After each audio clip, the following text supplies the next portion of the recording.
ada dan tiada Pak, percaya atau tidak gitu kan. Memang pada saat itu suasana di atas itu hening. Ya, kita tim pencarian fokus memang pencarian. Ya, kita bagi tim lagi di atas. Nah, kebetulan saya memimpin satu tim.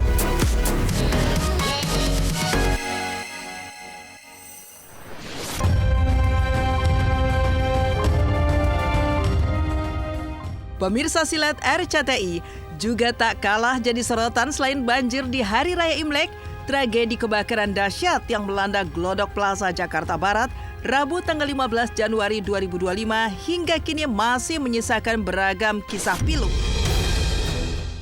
Salah satu di antaranya hadir dari petugas koordinator pengendali damkar Jakarta Barat bernama Budiman. Dalam sebuah wawancara di kanal YouTube RJL5, ia mengungkap prosesi dramatis saat timnya berjibaku di antara kobaran api untuk menyelamatkan para pengunjung yang terjebak di lantai atas. Pada saat yang kritis, Budiman meminta bantuan alat berupa Bronto Skylift untuk evakuasi. Budiman juga menjelaskan betapa pilunya pemandangan saat ia dan tim menemukan para korban yang meninggal dunia. Kita masuk, ternyata api sudah mulai membesar. Kita mulai melakukan proses pemadaman awal dibantu oleh karyawan di sana. Kita minta petunjuk oleh karyawan di sana akses masuknya. Nah, namun sampai di sana ada beberapa orang juga memberitahu kita nih bahwa ada orang terjebak di atas. Nah, kita center nggak tahu mereka melambai-lambai dari atas. Itu yang videonya viral itu ya Pak? Betul itu ya. Jadi melambai-lambai minta bantuan ke petugas pemadam kebakaran. Jadi karena memang aksesnya mungkin sudah mulai terhambat, yang di atas ini teman-teman kita ini mau naik ini juga susah. Ya, akhirnya kita minta bantuan untuk didatangkan unit Bronto Skylift untuk membantu mengevakuasi orang yang terjebak tadi. Teman-teman dari pihak Jakarta Pusat, ya kebetulan kita minta bantuan dari Jakarta Pusat yang terdekat, langsung mengambil aksi ya, untuk menaikkan Bronto Skylift tadi untuk menjangkau orang-orang yang terjebak di lantai 8. Akhirnya selamat itu Pak? Kebetulan alhamdulillah bisa diselamatkan 9 orang. Evakuasi seperti apa ya? Proses evakuasinya ya kalau dibilang ya sedikit dramatis. Ya, kita bilang kenapa sedikit ya karena yang bisa kita selamatkan ialah orang yang terlihat oleh kita, ya, yang terpantau oleh kita, yang terpantau oleh petugas yang ada di bawah ini menenangkan dulu, ya, supaya jangan panik. Kebetulan tim awal dari hari kedua, ya, menemukan 2 korban. Di mana itu Pak? Di lantai 8, posisi dekat tangga darurat. Api ngebul dari atas itu sekitar jam 9-an lah. Teriakan minta tolong denger, memang teriakan minta tolong tuh bener ada. Kan ada yang sekitar jam 10-an itu ada yang dituruni dari tangga gitu. Apalagi ada kejadian kemarin tuh yang di Glodok itu gue pasti salut banget sih. Mereka pasti udah berusaha semaksimal mungkin untuk membantu. Ada perasaan kita ngerasain apa yang dialamin seorang damkar beneran saat menolong suatu kejadian kayak kebakaran atau apa. Itu ternyata nggak gampang guys.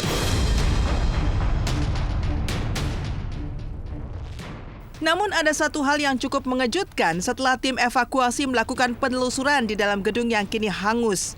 Seolah sebuah keajaiban. Ada ruangan berukuran 4 kali 5 meter yang ternyata merupakan musola para karyawan yang terletak di lantai 8, justru terlihat bak tak terjamah kobaran api. Luar biasanya lagi, terlihat Al-Quran yang masih utuh dan tergeletak di tempat semestinya. Karpet yang terbentang di lantai musola tetap bersih dan utuh, seolah tak tersentuh kobaran api yang mengelilinginya. Pak Fajar, jadi memang dari sekian luasan ya tempat hiburan malam yang terbakar tadi, memang ada salah satu bagian ya ini tempat ibadah, Ya ini juga salah satu mukjizat lah ya dari Allah ya untuk menyelamatkan tempat itu. Ya, jadi ada musola kecil ya ukurannya nggak terlalu besar sih ya, sekitar mungkin 4 kali 3 atau 4 kali 5 meter persegi ya. ini hanya terkena dampaknya saja. Ini ada yang nggak kebakar seperti tirai pembatas. Nah, tirai pembatas ini juga ada tuh tirai yang warna merah nggak terbakar, juga ada karpet. Ya, karpet bagian depan ini biasanya kalau karpet itu kalau kena panas mudah terbakar. Ini nggak terbakar. Juga ada ya Al-Quran ya yang hanya sedikit sekali bagian tepiannya itu, tapi bagian dalamnya ini masih utuh. Gitu. Ya setelah kita cek periksa itu ya alhamdulillah dalamnya ini ya hanya terkena dampaknya. Nah itu dia Neng, yang dipanggil kekuasaan Allah. Manusia juga banyak yang korban. Kenapa itu bisa selamat? Masjid masih bisa digunain. Nah itulah namanya kekuasaan Allah Neng. Jelas ada sebuah keterangan mengatakan kullu syai'in sababah. Setiap sesuatu itu ada sebab musabab. Demi Allah, ya, apa yang kita lihat dan kita saksikan pada hari ini itu semua adalah menunjukkan atas dasar kekuasaan Allah Subhanahu wa taala.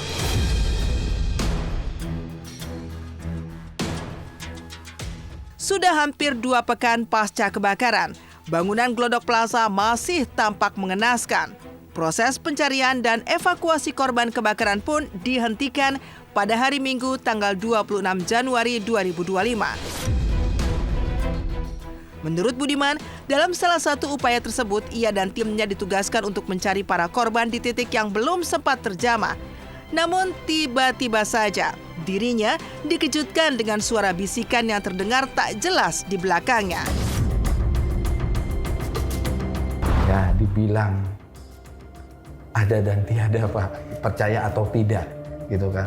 Memang pada saat itu suasana di atas itu hening. Ya, kita tim pencarian fokus memang pencarian. Ya, kita bagi tim lagi di atas. Nah, kebetulan saya memimpin satu tim ya untuk pencarian di lantai 8. Tadi kita ada 4 orang. Ya, tim saya ada 4 orang termasuk saya yang menyisiri itu bagian lantai 8 sisi sebelah timur. Lantai 8. Tapi suasana hening, Pak. Sepi, kayak nggak ada suara-suara angin karena dari atas ya. Nah, kita menyebar karena mungkin pada serius semua nih. Pada serius mencari ya korban-korban yang belum ditemukan.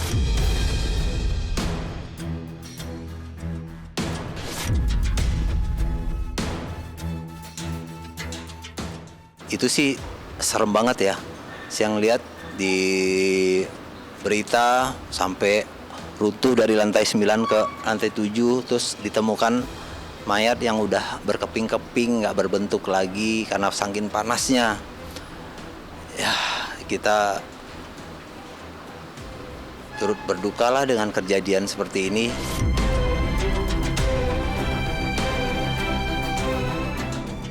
Di momen itu, Budiman pun sempat merasa bersama rekan damkar lainnya karena suaranya seolah banyak petugas lainnya. Namun setelah beberapa saat, ia menyadari bahwa dirinya ternyata hanya seorang diri. Tanpa berpikir panjang, Budiman pun memilih untuk keluar dari bangunan tersebut. Betapa kagetnya ia saat mengetahui teman-temannya ternyata sudah berada di luar sejak tadi. Bahkan, salah satu bawahannya mengatakan bahwa Budiman seorang diri di dalam bangunan yang memancarkan suasana mencekam itu. Tapi pada saat itu ya saya berinisiatif sendiri juga menyebar, tapi kayaknya nggak jauh dari teman-teman, gitu kan. Menyisir, mencari bagian yang belum disisir. Nah, ketika saya menyisir, ya saya kira ada teman, Pak. Kok kayak masih ada suara orang rame gitu kan. Wah, masih ada teman saya nih, masih aman saya.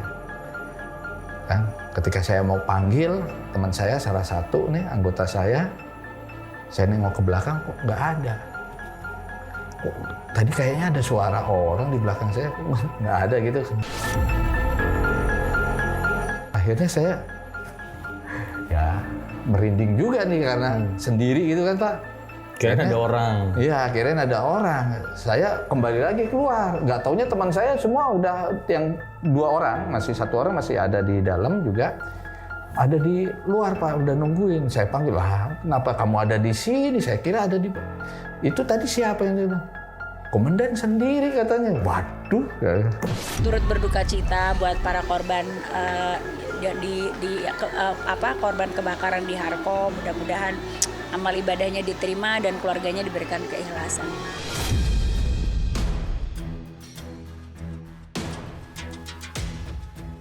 Berbeda dari kisah di balik kebakaran Glodok Plaza yang bikin merinding, kasus pembunuhan aktor Sandi Permana dengan tersangka Nanang Gimbal kini memasuki babak baru yang makin panas.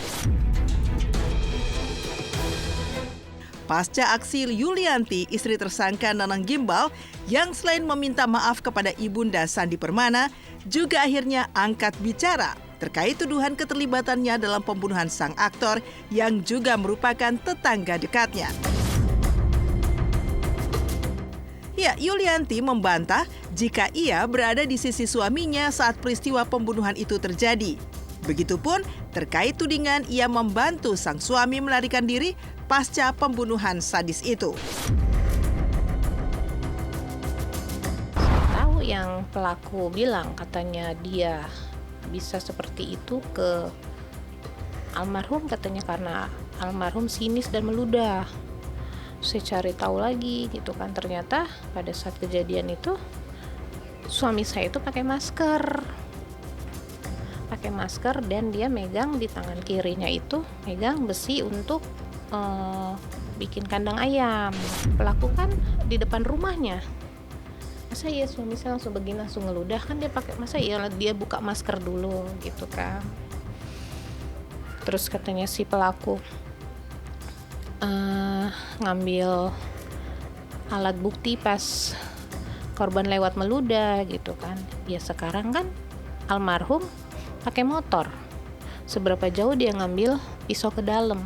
Kalau dia ngambil pisau ke dalam, dia keluar, ya otomatis suami saya udah pergi jauh dong karena dia bawa motor kan. Ya menurut saya itu udah direncanakan ya. Udah direncanakan sama pelaku,